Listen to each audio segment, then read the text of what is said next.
Dobrý den, vážení obchodní přátelé, já vás zdravím z veletrhu MSV v Brně. Rád bych vám ukázal pár novinek na našem stánku. První z novinek je stroj Maestro. Je to kompletně nová konstrukce souřadnicového měřícího stroje, která byla vyvinuta s cílem urychlit měření. Stroj má synchronizované všechny osy, díky tomu se nestrácí čas při otáčení otočné hlavy.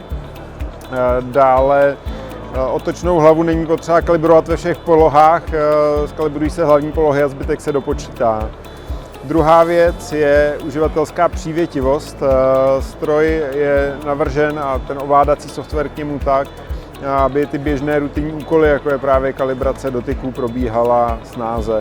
A třetí věc je plná digitalizace. Stroj je řízen po sběrnici, jsme schopni z něj sbírat informace o jeho využití a potom lépe predikovat údržbu.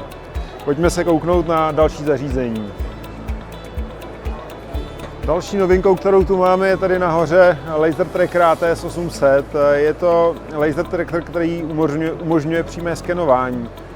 Když se kouknete, skenuje nám tamhle trup letadla a tohle zvládá na vzdálenost až 40 metrů. Přitom zvládne rozlišovat jednotlivé prvky a měří v přesnosti z řádu setin. Poslední novinkou, kterou tu máme, je Hyperscan, který nám tady ukazuje kolega. Je to skener, který může skenovat i v nestabilním prostředí, protože jsme schopni kompenzovat pohyby daného dílu pomocí optického trackeru, který je umístěn zde. Jedná se o velmi efektivní a rychlé skenování, tak abyste zdigitalizovali svůj díl a mohli ho porovnat s CAD daty.